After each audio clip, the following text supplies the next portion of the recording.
Luke, just tell your mum the truth and tell her that you love me. Luke? Come on, let's get you out of here. We're only going out for a quiet stroll. We don't need this aggravation. Luke, please, for once in your life, tell the truth. It was a mistake. I don't love you. Cindy, wait.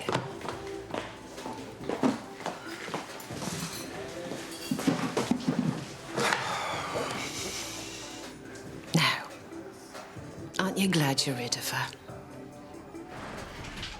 Look, about yesterday. If I'd have known that the fake dates were going to be such a mess. Don't worry about it. It's my fault for dragging you into all this anyway.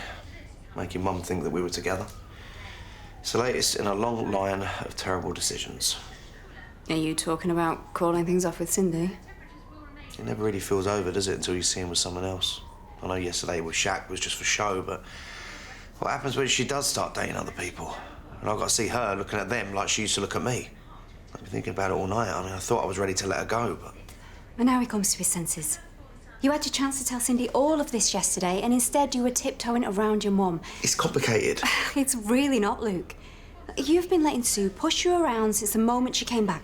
I know she can be a bit frightening, but... I know exactly who you're talking about.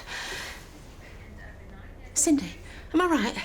I mean, I know a woman should make herself heard, but to be that domineering... sorry, Mandy. I know she's your sister, but... Yeah, actually, she is Sue. And you know what? I couldn't ask for a better one.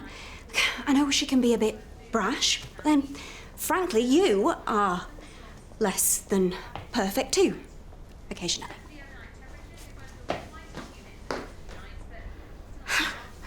Well, first she agrees to that ridiculous ruse of yours, then she starts kicking off at me. I bet that Cindy's been pouring poison in her ears. But she'll come round. Don't you worry. If two people are meant to be together like you and Mandy, things always work out in the end. But they don't though, Mum, do they? Because the only person I'm supposed to be with, the only person I'm head over heels in love with is Cindy, and she wants nothing to do with me anymore. The only one who's poisonous around here, Mum, is you. You know, Mandy's right. I'd have never broke up with Cindy if it wasn't for you. All I've been doing is trying to make you happy and make up for missing Dad's funeral. But now we're all miserable. You broke up with Cindy because she sent your son away. It's not even like you've been there for me when times have been tough. What are you even talking about? I'm talking about after the trial. After I was raped. And Dad couldn't cope and I needed you in my corner more than I've ever needed you before. Look, I was in your corner. But I was trying to hold the family together. I did my best, you know. I made my mistakes, but... Well, so have me and Cindy. I've not been the perfect partner, but she's forgiven me every time. Probably because she knows you're out of her league. You know why I think you don't like her?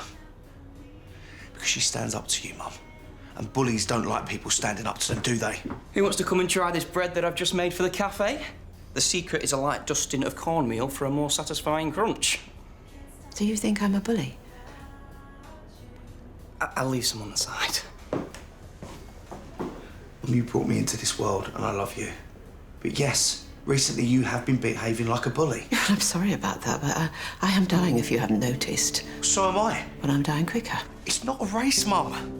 You know, I've always admired how strong you are. I'm not that strong. I'm scared. I'm scared of losing you. I'm scared of what's coming next. My number's not going to be long behind yours. But we don't know when that will happen. It's going to happen to me sooner than it will to most. You know, in my darkest moments, you know how I deal with that? I think to myself, I might not have long left.